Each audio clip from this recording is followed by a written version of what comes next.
Welcome to MuggleCast, your weekly ride into the world of Harry Potter. I am your head Gurg, Andrew. I am the littler Gurg, Eric. I don't mess with Gurgs. I'm Micah. And I think I need to bring a little kid in here to tell Andrew that he's not the real Gurg. I'm Laura. We're your Harry Potter friends talking about the books, movies, and forthcoming TV show. So make sure you follow the show in your favorite podcast app so you never miss an episode. And on this week's episode, get out your dragon steak to soothe your wounds because we're discussing Order of the Phoenix Chapter 20, Hagrid's Tale. Before we dive into this week's chapter, Micah and Eric, you two were hanging out last week.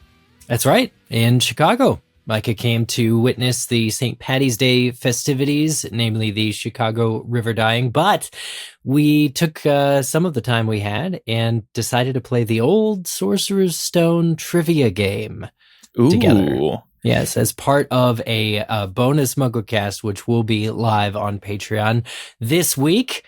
So definitely, if you're subscribed to us on Patreon, definitely check out that bonus MuggleCast. We do try and do fun things whenever we're together in person, and in general, do bonus MuggleCast twice a month. So is this Sorcerer's Stone movie trivia, book trivia? What was this is book, yes. It was produced before the first movie came out. So it's copyright 2000. And it's sort of like a Trivial Pursuit style board. There's 5 different categories. And we, in the video, cover like 55 questions. It's Meg, Micah, and me.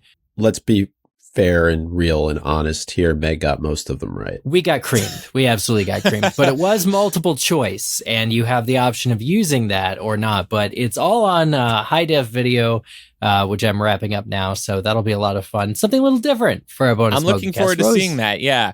Every once in a while, I'm in one of those like pop culture memorabilia stores or like a used bookstore, and I come across old Harry Potter games, and I've thought of buying those from time to time. I need to pick those up. Those are really cool. I'd love to have that. I got mine at Half Price Books for like $8. It's there was that one. There was the Mystery at Hogwarts game. There was a couple others.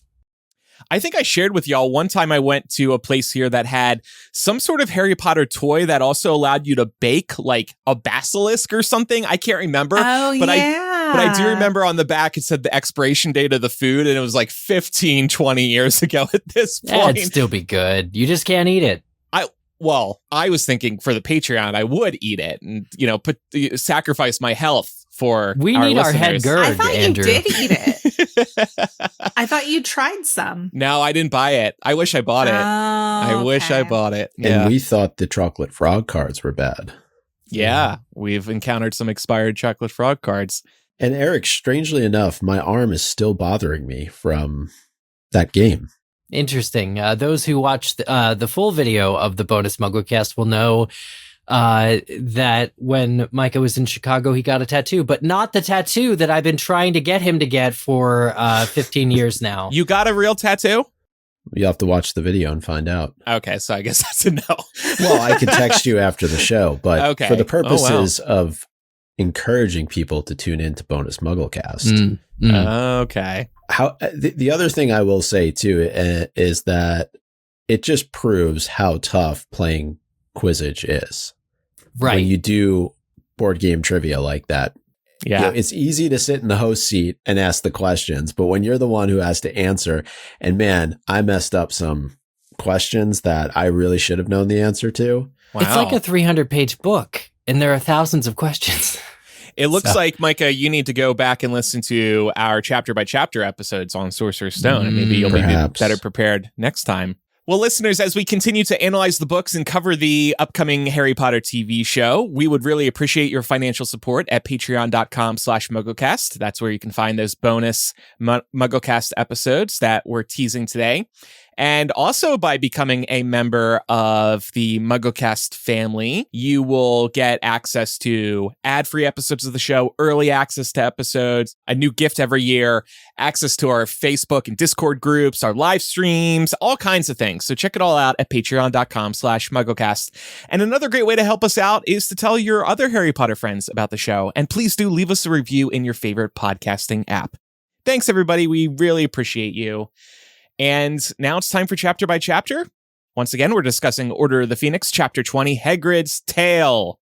Yes, which we last discussed on episode 456 of MuggleCast. And to get an idea of how we felt about the chapter 5 years ago on March 9th, 2020, the title of that episode is A Giant Waste of Time. Oh. 3 turns should do it, I think. Good luck. What the...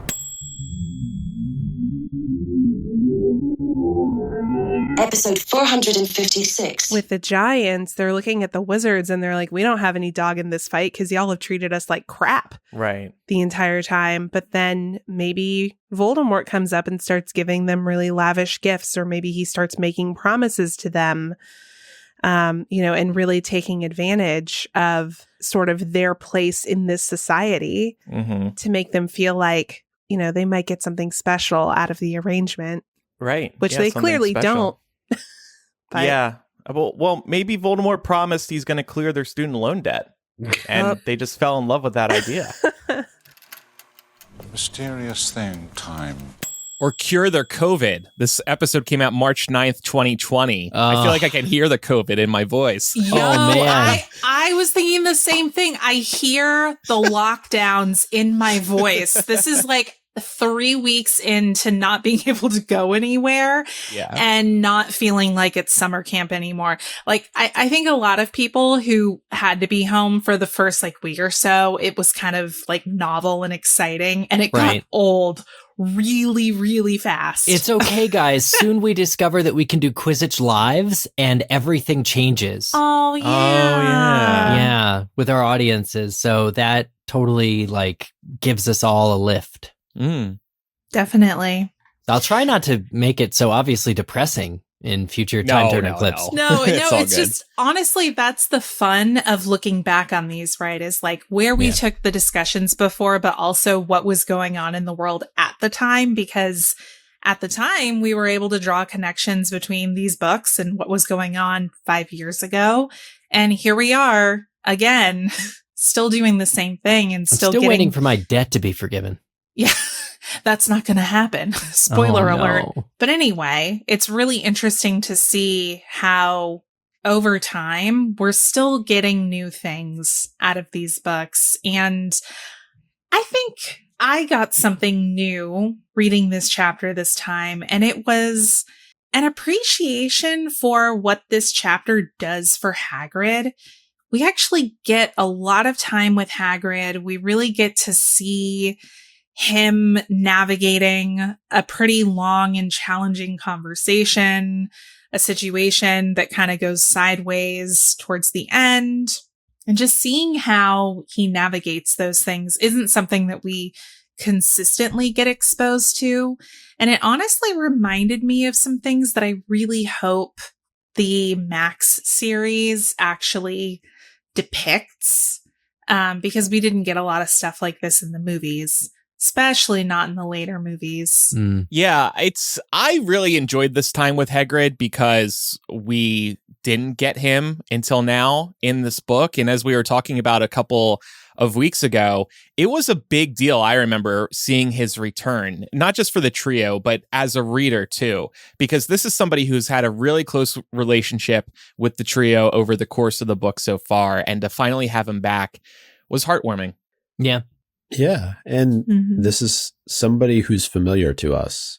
He's been a constant presence for Harry, and finally somebody, an adult, that Harry can trust and go to, because so far, not so good with Albus Dumbledore.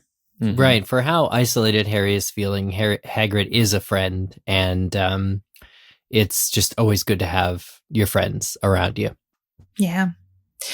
Well, the trio are obviously eager to see Hagrid as soon as possible, so they go straight down to the hut under the invisibility cloak.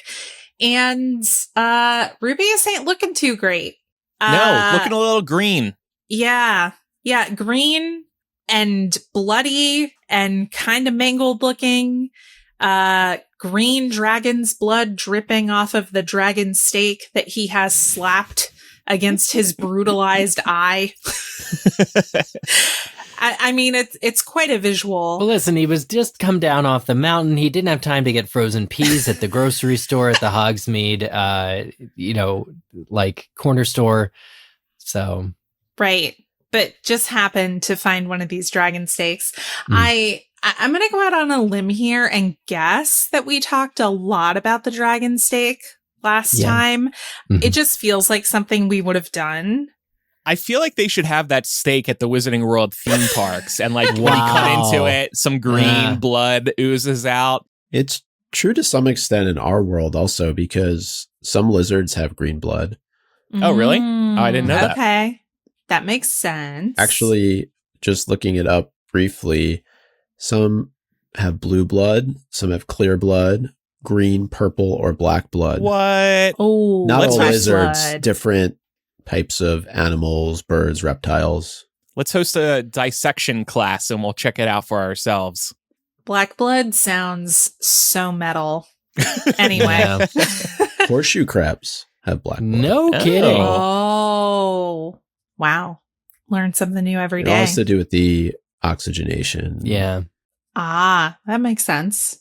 Okay. Well, that's it's funny that we're having that conversation as we're talking about Hagrid, because I think he would be all about that and he would want to spend the next 20 minutes talking about horseshoe crabs. But what I really appreciate about Hagrid in this chapter is I feel like we do get to see a slightly different side to him.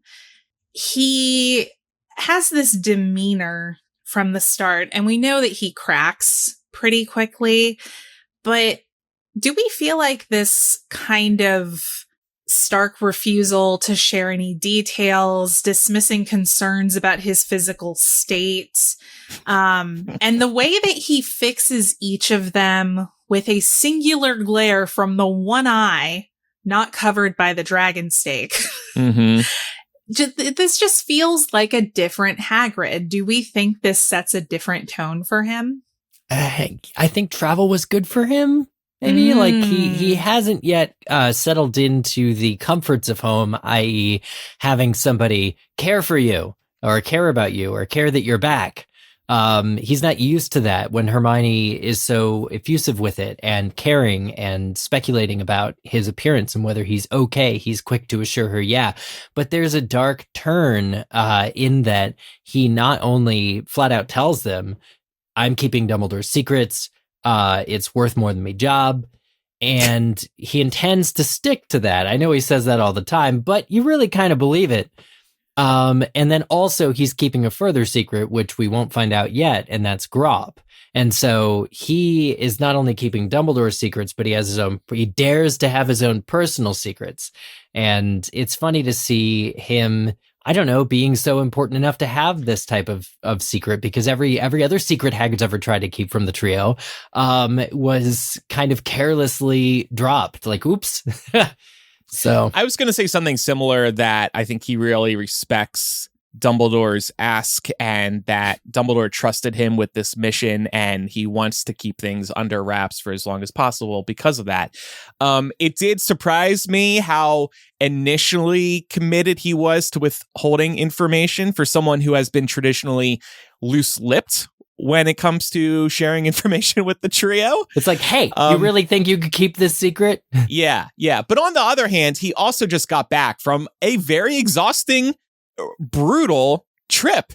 And he's in no right mind to be sharing info right away. I think, for any of us, we know the feeling of getting home after a long travel day. Maybe we flew cross country or whatever else. And you get home at night and you're exhausted. You want to go to bed. You don't really want to talk to anybody. You want to chill out. Micah knows this. He's traveling all the time for work. And what cracks me up, though, is how quickly Hagrid is willing to flip once he hears that Harry faced Dementors. Then he's willing to make a deal. I'd be interested to see the type of person that Hagrid became when he was on the road with Madame Maxime, and how much that personality differs from the one we see when he interacts with Harry, Ron, and Hermione, because I have to imagine that some of that was still lingering during those initial moments when the trio show up. But then, to your point, he does soften. But yeah, I if I were in his shoes, I would not want anybody knocking on my door. I would want to have a cup of tea, slap that steak on my face, and go lay down in bed. Slap that steak on my face. But it's just, it's tough for him because he's literally not home. What does he say? 3 minutes, and he's got them knocking, and then Umbridge shows up later. Man can't even, take a snooze before he's getting interrogated by both of these groups. Yeah, that's true. That's a good call. On Hagrid's, let's call it maturity here, Legalized Gillyweed, who is listening live on our Patreon right now, chimes in. Hagrid fully recognizes they're in the early stages of another wizarding war. Not sure the trio have that awareness yet. Yeah. Hagrid knows that the mission he was on was for very good reason, very serious reasons. And if they would have just waited to get him down at the Hogshead, we know that Harry, Ron, and Hermione now frequent this establishment. Well, they know the way. Yeah. He would have probably spilled everything. I think that Hermione and Harry are going to avoid the Hogshead now since they were overheard. Yeah. It's probably true. Learn their lesson. To that point, Micah, when I fly cross country, I get home at the end of a long travel day, I am sipping on a glass of gin. I need to cut loose after that long travel day. And you deserve it. Thank you. Take the day off. Thank you. Yeah.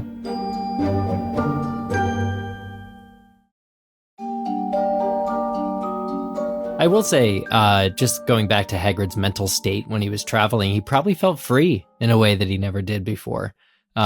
He's been tasked with responsibility, something that is firmly in his wheelhouse more than it is anyone else's wheelhouse. So there's personal stakes involved. There was this quest with his mother that was kind of a lingering thread.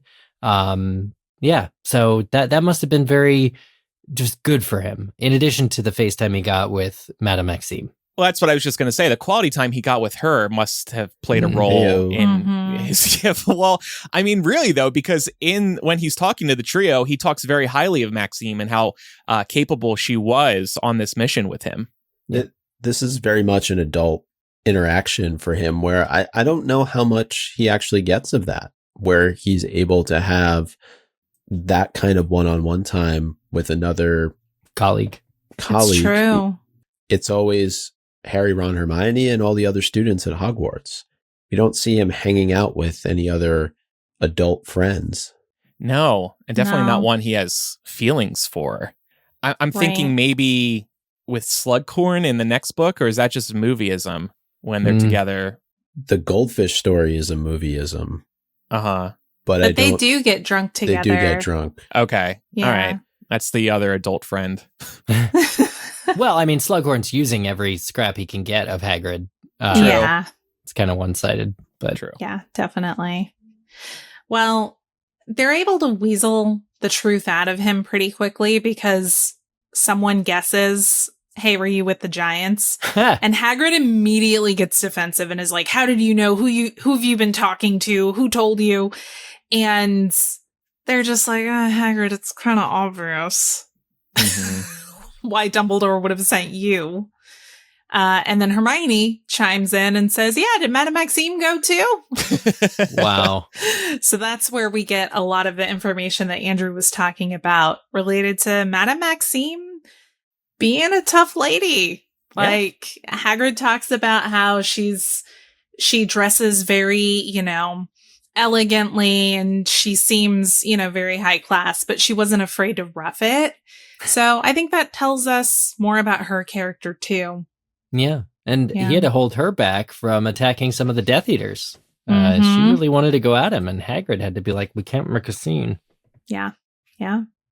Well, it seems like Hagrid is simultaneously annoyed and proud of the trio for being able to put 2 and 2 together here.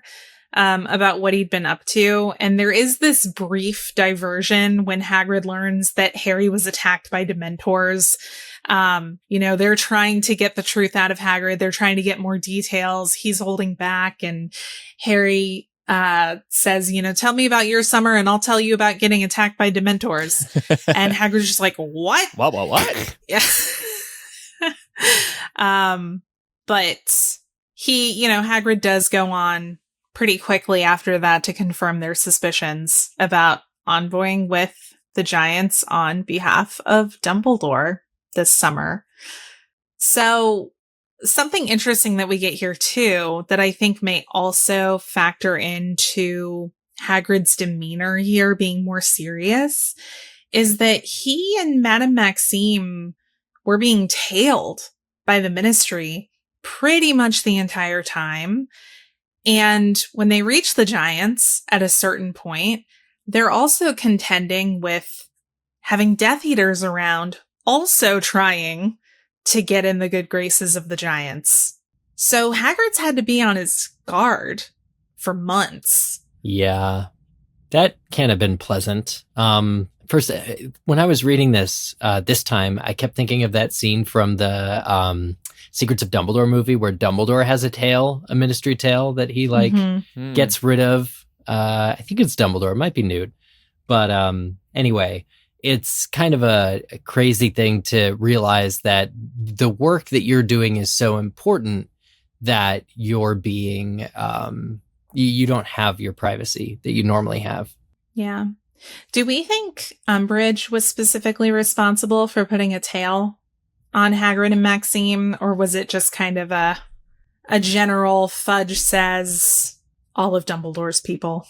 It sounds like a Fudge thing for me. I think Umbridge is too narrow-minded to do anything other than plot evilly against Harry Potter, the complete, center figure in the ire of Cornelius.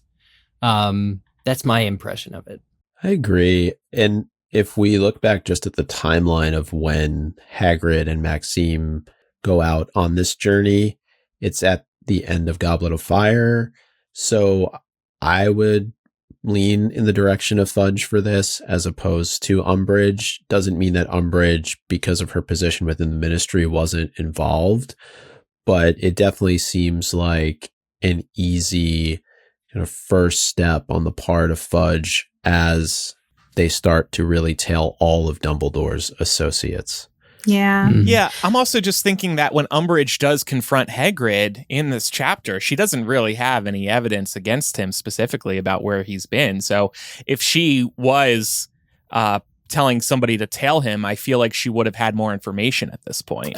She does, though, because at one point she asks him, where he's been, and she says mountains. And there's this moment of panic. So clearly she knows what he's been up to, whether that's because she had a tail on him or Cornelius just gave her the intel. Yeah.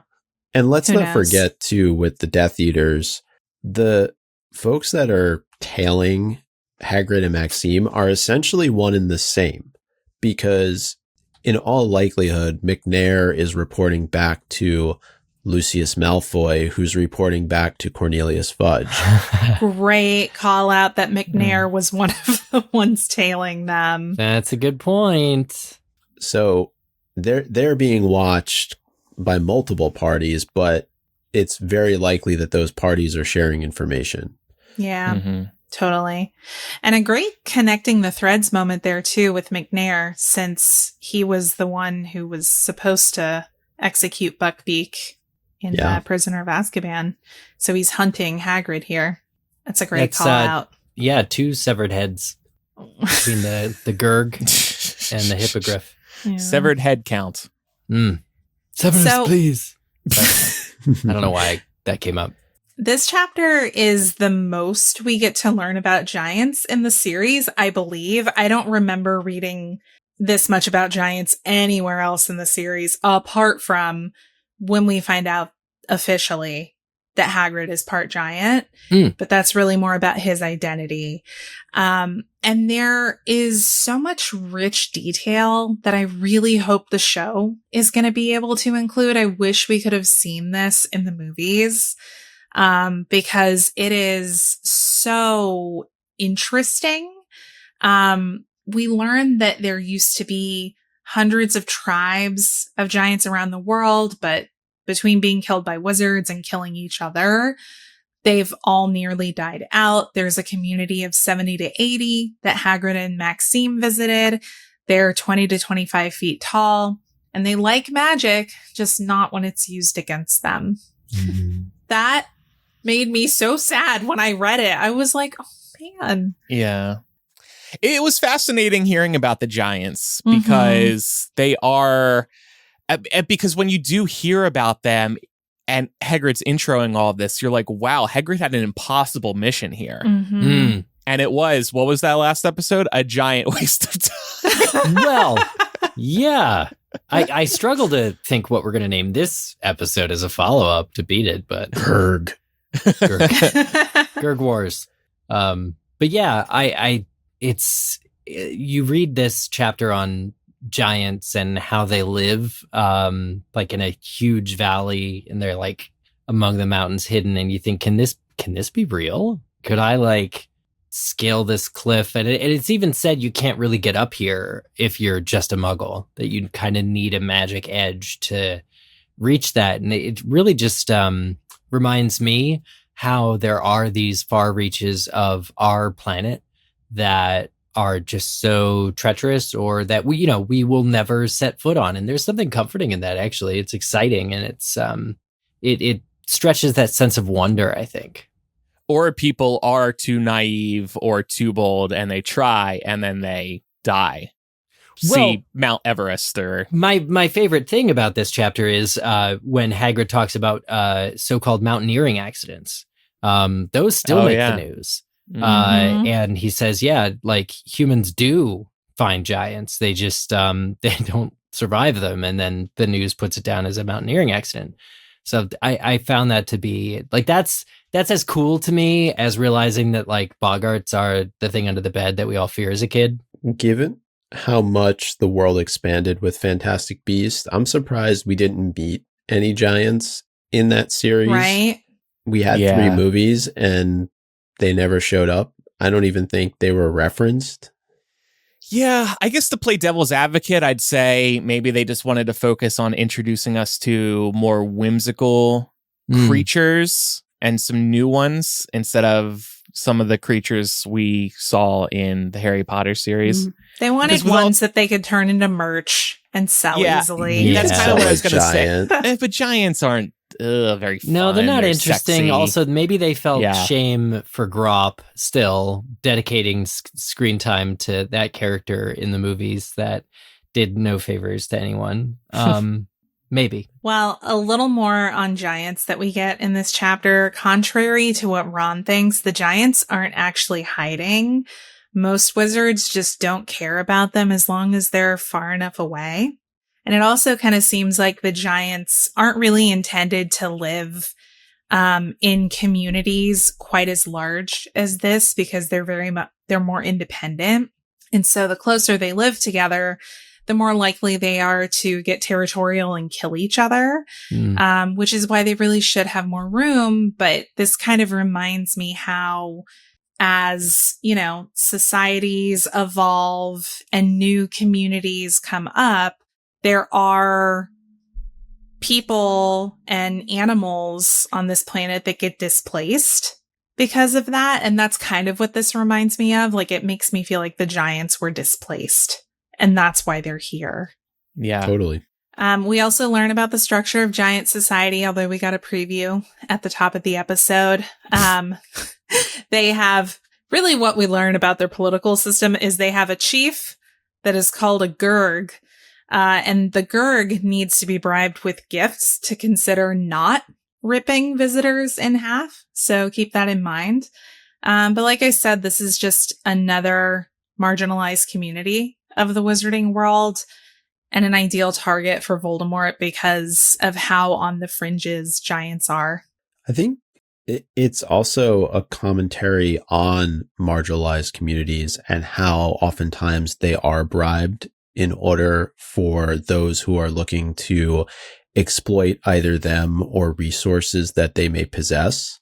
Mm-hmm. Yeah, putting a carrot in front of their face, basically. Yeah, totally. And they're certainly being utilized by both sides here as a means to an end. So I wanted to ask the question, is Dumbledore recruiting them any different than Voldemort recruiting them? Oh, in terms of morality?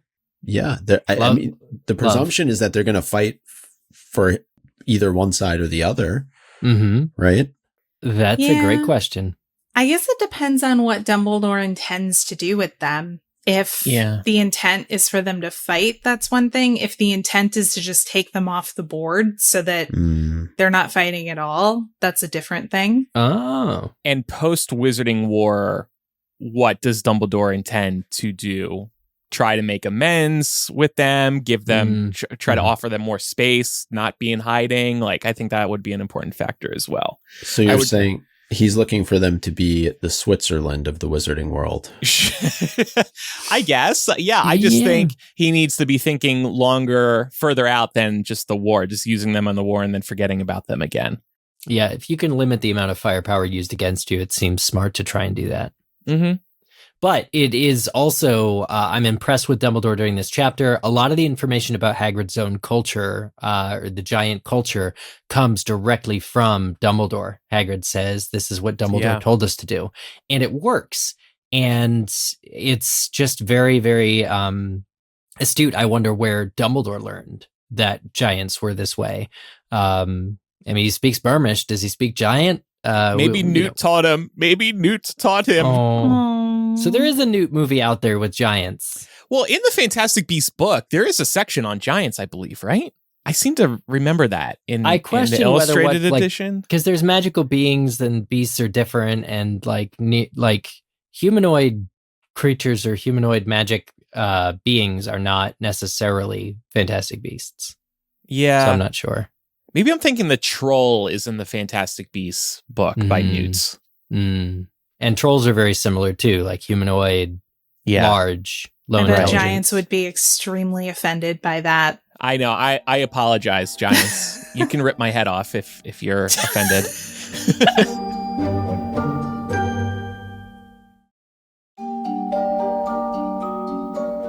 Well, we learned that although the giants aren't 100% convinced that they should sign up for Dumbledore's cause, we learned that Hagrid and Madame Maxime make decent progress with the tribe's Gurg carcass by giving him an everlasting flame and a goblin-made battle helmet.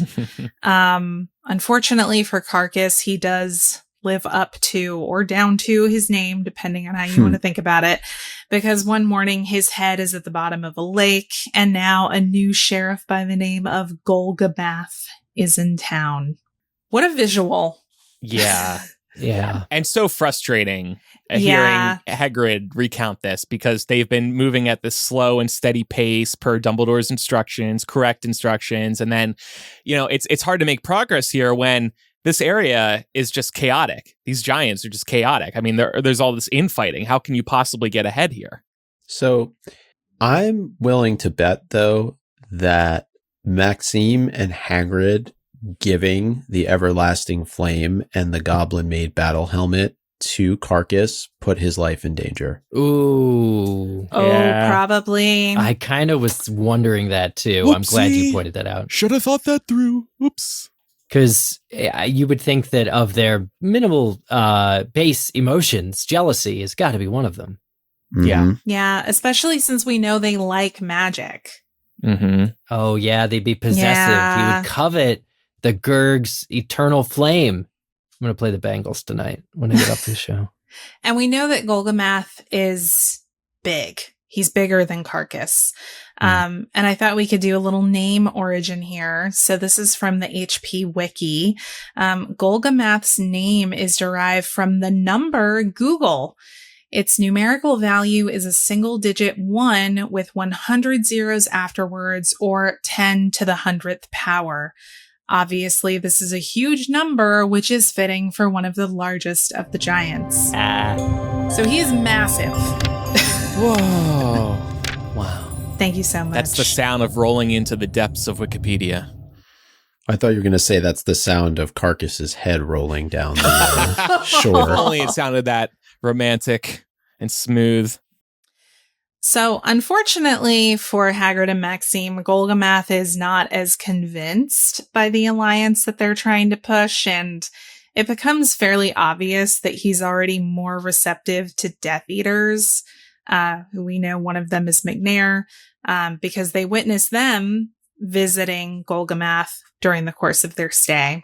Yeah, and Mev in our Discord listening live points out something that I think we have to consider as a possibility, which is that the Giants, specifically the second Gurg, may have already been in league with the Death Eaters before the Gurg was killed. Ooh. And so they might have actually sparked the challenge and ensured the victor. That's something that Hagrid wouldn't tell the trio, not because he's keeping secrets, which he is, but because he doesn't know. He wouldn't have that extra insight. It feels true that is probably what happened, even though we don't get that at all in the text. It's kind of neat. Yeah, actually, I love that because effectively we see them do the same thing at the Ministry, right? Like they infiltrate and they destabilize it from within. Uh-huh. I'm sure that's what they're doing here too. And they were probably nurturing this even before Hagrid and Maxime arrived. Right. I have to think. Yeah, they didn't go straight for the Gurg. They decided to or once they realized the Gurg wasn't the tallest or strongest of them all, maybe they were disappointed and they were like, this doesn't fit our core values. We need to find actually the meanest one of these guys to recruit. Yeah, they fomented a coup. Of course, the good news is that not all Giants are immediate supporters of Golgamath or Voldemort. Wow. Hagrid and Madame Maxime do spend multiple days slowly traversing nearby caves in search of Giants in exile who are maybe a little more open to hearing about Dumbledore. Unfortunately, these also tend to be the most vulnerable Giants that have already had the crap beat out of them by the larger Giants and by Golgamath's thugs. And ultimately, Golgamath has his thugs raid the caves. A bunch of these more vulnerable Giants are killed, and the remainder who survive sever ties with Hagrid and Maxime out of self-preservation because they don't want to die. Yeah. You know, it might have been a giant waste of time, but at least Hagrid and Maxime got in some half-giant bonding time, right? This wasn't all for nothing. There was some level of comfort there at some point. And we were saying earlier, it was helpful for Hagrid to get out and travel a little bit. For his mental health. Health. Yeah, it's not the result, which was miserable. It's the journey. This was Hagrid's eat, pray, love moment. I really, what's so interesting is he's telling this whole story and he's completely leaving out the extremely crucial element that he did not come home alone. So I just wonder, how is he talking around Grop? I think it's easy because I genuinely don't think Grop comes up until the very end where they're at the cave with the wounded. I think that is the crucial moment. And so it's easy to tell this full story. Yes, granted, at some point up till this point was when Hagrid learned about his mom that Hermione asked about. And he's like, oh yeah, by the way, we found this out. So at that point, he would have discovered Grop. So apart from discovering that Grop is alive and he has a half brother, it was pretty easy to lay out because as soon as Grop is really in the picture, Olymp leaves him and is you're on your own. So. And it's perfectly reasonable to think that the injuries that he has came from the Giants. Yeah. Yeah. I mean, it's not a lie. If he were to say, a giant. It's a half lie. Beat the crap out of me. Half lie for a half giant. Mm-hmm. Before a half-blood prince. Yeah. Well, what does it say about Giants that some of them are closed off to new ideas like Golgamath and his ilk, but others can be more open to them, like the Giants that Hagrid and Maxime encountered in the caves? Does this suggest a complexity to Giants that they don't get credit for? It's not that different than house elves. Right. And if we're to make a comparison, because so many of them are closed off to the idea of freedom, but yet we have an example in Dobby who loves every minute of it. Mm-hmm. Yeah. That's the first thought that came to mind. Mm-hmm. I guess the takeaway here is they are free thinkers and they will go their own way if they need to, which is interesting to hear after hearing most of Hagrid's tale, where it seemed like you had to face just the Grog and deal with him. But there were others who you could work with as well. Yeah, I think that maybe a key point to take out of this is that the Giants are not thriving. And had they been allowed to thrive in the space that they required to do so, that you would actually get more thinkers or more types of giants that aren't just going to war with each other and dying young and burning bright. I think you'd get a lot more that were, visibly smarter and more accomplished than they're allowed. But they've been kind of huddled into a corner here and they're dying out. Yeah, they don't get that luxury. I like that point. There's no fellowship of the ring here, right? Where you have representation from all these different groups. It doesn't exist in the wizarding world currently. So many of the groups that we talked about are marginalized. It's not like the giants have a seat at the Wizengamot, the house elves have a seat at the Wizengamot, the centaurs have a seat. That would have been so cool, though. Big round table. Yeah, that's a potential future opportunity to be more inclusive within the wizarding world. Something Dumbledore maybe could have offered post-Wizarding War. Mm-hmm. Yeah. Well, someone just mentioned a few moments ago Hagrid's mother. Hermione asks Hagrid if there were any signs of his mother there, and Hagrid truly doesn't seem to have much emotion around reporting that she's dead. But don't worry, Hermione, there's another relative on the way. Well, actually, just out in the Forbidden Forest. Just hang on about 6 months. Is it wrong that I just thought that like the Yo Mama jokes would be so appropriate here? Like which one specifically? Yo Mama's so ugly. Oh. No, it's not. I mean, no, it's too soon. It wouldn't have. I don't think it would offend Hagrid though. He doesn't seem to have much nice to say about her. He literally is just like, she wasn't a good mother. You know what? Credit to Hermione though, because even if Umbridge didn't interrupt this conversation that they're having, which is very lovely, you give them 20 more minutes to talk. Neither Ron nor Harry would have asked Hagrid at all if he heard anything about his mother. Mm-hmm. They don't make that connection the way that Hermione does. Yo Mama's so tall. That's it. And Hagrid would be like, yeah, she is. Can't argue with that. Yes, you're right. Yeah. I thought it was a very interesting contrast to how he talked about his father in the last book, because it's very clear that he has the emotional connection and investment with his dad because that's who raised him. But it is interesting to see the whole mother's love theme in this story be inverted, wherein the father ends up stepping up and really stepping into the shoes of the qualities that a mother figure would traditionally provide. And I was also thinking that this could be why Hagrid possesses so many stereotypically motherly traits, because he didn't get them from his own mother in childhood. So he strives to give that comfort and stability to kids who also don't have both their parents, or to marginalized creatures and people in the world. And that's an important point, because that's a real thing that happens, where if you don't get something from your parents that maybe you are yearning for, you then try to replace that or maybe offer it to other people because you didn't get it. Yeah.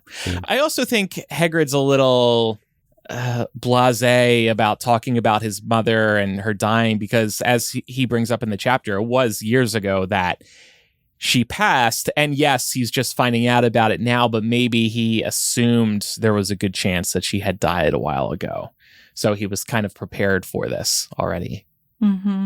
Yeah, he also didn't he say she left when he was really young? Yeah, so I don't even think he remembers her. Yeah, and he even says he says that part. Can't remember her much. Wasn't a great mother. Yeah, but I mean that's just it. And I think I love that we picked up on Hagrid's own mothering tendencies, and I think that he learned that compassion from his own dad, who also died when Hagrid was very young. I think maybe even 13. So it's pretty rough, but Hagrid is speaking from a place of, I think, great loneliness, and there's not a lot more you can say about a parent that essentially abandoned him. Yeah.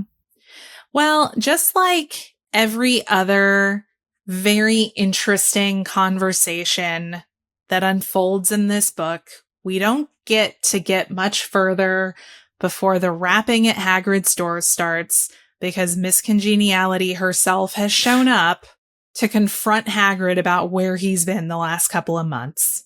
Yeah. Is she just watching the grounds and everyone all the time? Get a life, lady. Yeah, seriously. What are you, the High Inquisitor? She has proximity sensors set up all over the wand. I gotta say, though, credit where it's due. Hermione, Harry, and Ron made only half of one attempt to conceal their travels. There are 3 sets of footprints leading directly to this cabin. This was the frustrating part to me, and I know we were going to get to it in a couple of minutes, but Umbridge is suspicious that people are in the hut because of those footprints. I think she should have done a deeper investigation in this moment because it's so obvious that other people are there. And Hagrid has no good excuses for those footprints because Umbridge points out, well, there's footprints going in, but none going back to the castle. Come on. They're caught. She's got to poke around. Yeah, I'm kind of surprised that she didn't do like hominem revelio. It's got to be important magic or something. Or blast some air around out of the wand and blow the invisibility cloak that up. would work. That would work. No, she hasn't done to rights. It's very precarious. I still wonder about that though, because the cloak is one of the Deathly Hallows. So I've always been of the mindset that normal spells don't work on it. Right. But Moody's eye can see through it. So Moody's eye can see where death itself can't. And Umbridge can still like wave her arms around like when she was in the fireplace and pull the cloak off. It's not like she couldn't touch it. Yeah. I mean, she does come close. There's one close call. But and Harry says like she looks directly at them twice, I believe. Yeah. She looks directly at the corner that they're standing in, so she doesn't see them, but she is looking around the cabin, and there aren't that many places for them to hide. Maybe sensing a disturbance in the force in that corner. She's at all intimidated by Hagrid, and maybe that's why she does. Like, let's not forget the state that Hagrid is in. This is presumably her first meeting with him, and she doesn't know he's a big old softy. He survived a fight. Yeah. He looks like he's just been fighting, though. Right. He looks like he's just gone 12 rounds. So there's that. And there's Fang. Yeah. Who, again, big softy, but she doesn't know that. Right. Yeah. Yeah. She's like very sharp with both of them. Like, even Fang tries to bound over to her at one point, and I think she like snaps at him and is like, get away from me. Yeah. So she's clearly not afraid. It's true. Yeah, I think she thinks she has the higher ground here, which is ironic. But it doesn't help that Hagrid is serving the absolutely worst poker face during this entire interrogation when she's like, I saw the 3 sets of footprints in the snow and none going back. And he's like, I don't know what that could be. I heard voices in here talking to you. Oh, I was talking to Fang. And yeah, he talks back. He's basically human. And how did you hurt yourself? I tripped over a friend's broom. This was the most ridiculous one to me. At least it sounds plausible in the magic world. Aren't you always tripping over your friend's broom? I know I am. Yeah, but like the level of damage, and also that what happened to Hagrid's face is not what happens when you trip over something. Right. No, the excuses here are terrible. Yeah. He also says he's been away for his health, which like not a good look, man. In the south of France. Yeah.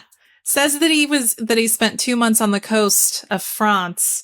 And that's why I was asking earlier about Umbridge truly knowing who was tailing Hagrid, because she seems to kind of just she doesn't really buy it, but she doesn't press further when he's like, I went to the beach. I needed a vacay. I think she's just trying to see what he says. She's trying to see what she can get him to say, but I think she's also trying to put him on notice. I mean, even the way she departs by saying, yeah, we really want to weed out unsatisfactory teachers, Hagrid. Good night. Like, it's very clear she's talking about him. Yeah. And she knows his track record, undoubtedly, probably going all the way back to the Chamber of Secrets and the whole incident with Tom Riddle.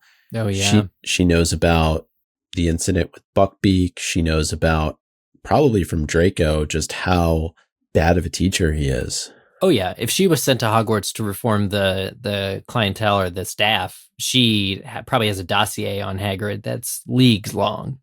Yeah. He'd be a pretty easy target, despite his physical presence. Do you think, though, that the trio are the reason why she's down here? Meaning, could Hagrid maybe have gotten a night to settle in, figure out his story, not be bombarded and interrogated by this woman, had Harry, Ron, and Hermione not jumped at the first opportunity to come down to Hagrid's hut? Yeah. Yeah, because what's I the think rush? That's a safe bet. What's the rush other than there seems to be some kids or people moving towards that hut in the dark of the night? She must be still on edge about trying to catch them out of their common room or out of bed or something. But listening live, Robert P. said there were no footprints going back from Hagrid's cabin to the school because that's when Jesus carried them. It's very funny. Actually, they cast a charm behind themselves, but they should have done that on the way down. It's so would have derailed. It should have derailed, and it would have been all of their fault. I want to see Hagrid say that excuse to Umbridge. Oh, there were no footprints because that's where Jesus. That's the Lord.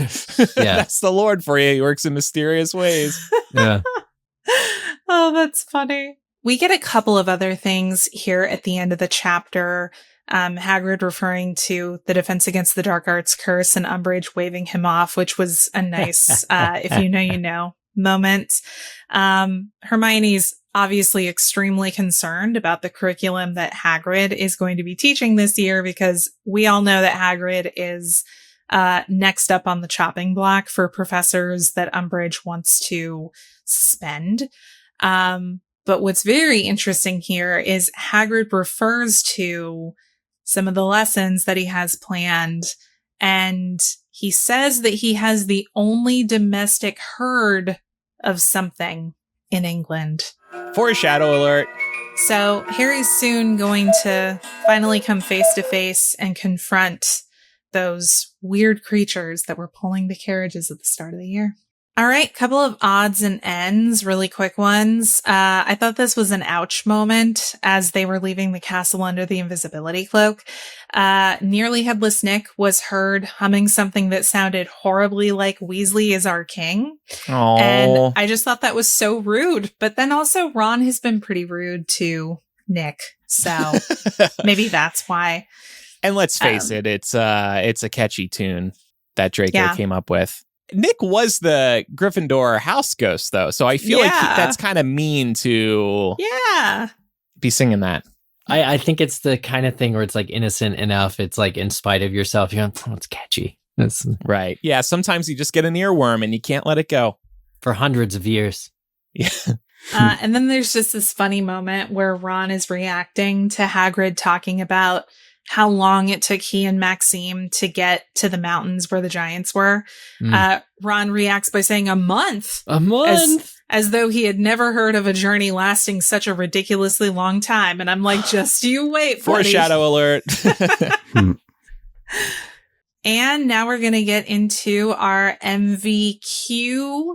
Do we want to do that? MV question of the week? No. Best blank of the week. Whatever best blank we want of to the call week. it. Yeah. All right. So this week's question, best Hagrid moment in this chapter. We want to see get the Max treatment. So I want to see Hagrid and Maxime presenting that everlasting flame to the giants. Reading that, it's so intriguing to me. It's the first gift, and it just seems like a really cool bit of magic and something that I personally would love to have in my house. Just imagine a permanent flame behind me in my shots. Or that could be nice for a backyard, too. Don't have to worry about the gas or anything. Oh, yeah. Absolutely. Well, I want to see, again, Madame Maxime being rip-roaring to go against the Death Eaters and Hagrid, like, talking her down. Especially because, you know, it's easy to forget, I think, that she's the headmistress of another wizarding school. So she's total badass. She's kind of been in a support role up to this point. I'd love to see her actually get her moment to shine there, maybe to help them scrape away. I'm saying add more action to what's in the book. Oh.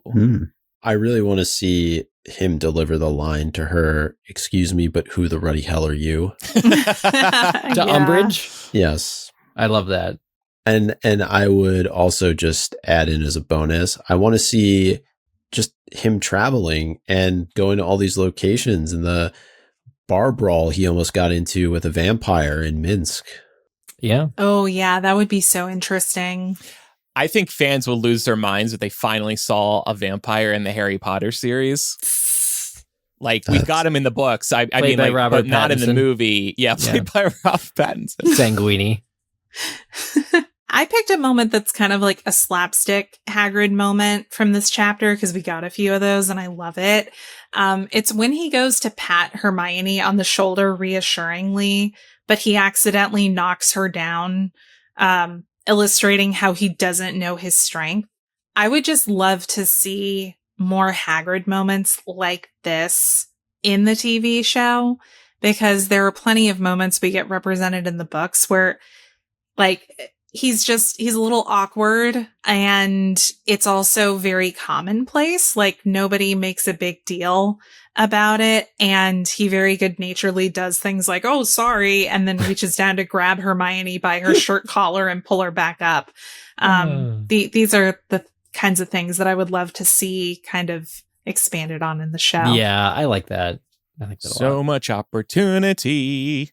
And now we're going to get into our links line. This is a weekly benefit where MuggleCast listeners who are members of our community over at patreon.com/MuggleCast answer a question of the week related to the discussion.